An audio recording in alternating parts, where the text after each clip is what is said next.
Greetings, all. It's Dr. Bankhead here at the Struggle in Thinking Out Loud. And this is part 16 of Self Love is the Portal to Joy. And recently I've been sharing a little bit of my journey from victim consciousness to heavenly consciousness, I guess you would say.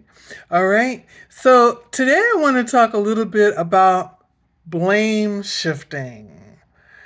And it's really important as you express the love that you have for yourself, for you to take responsibility for your actions. Take responsibility for the choices and decisions that you've made. Yes, there are going to be consequences for the choices and decisions that you've made. Some of the consequences may be pleasant, other of the consequences may be unpleasant.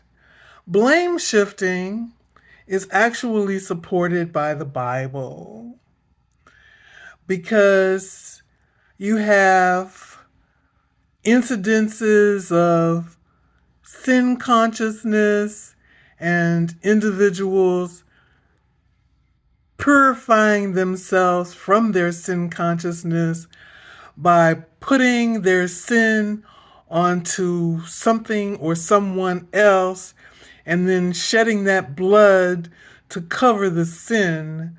And it's like you don't really have to be responsible for what you did because you got that out.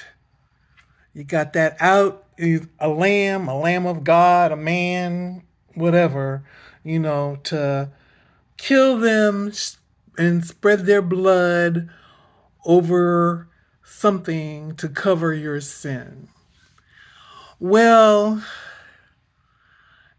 in the Old Testament, they would take a goat and they would say that the goat had the sins put on it, and then they would cast the goat out of the village area, and the goat would just be out there wandering, but the goat carried all their sins. They didn't have to carry their sins. They were able to shift it on to something or someone else.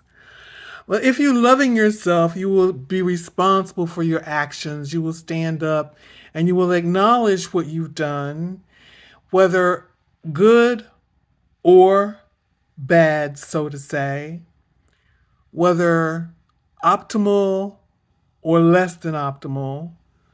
It's your choice. Man up to it. Acknowledge it. You'll feel so much better about yourself when you take responsibility for your actions. This is Dr. Bankhead at the Struggle In, thinking out loud and encouraging you to own up to what you've chosen to do. Face the music. Have some courage. Refuse to be a coward. Don't be the cowardly lion in the story. All right, this is Dr. Bankhead at the Struggle In, thinking out loud, and I'll see you in the next episode.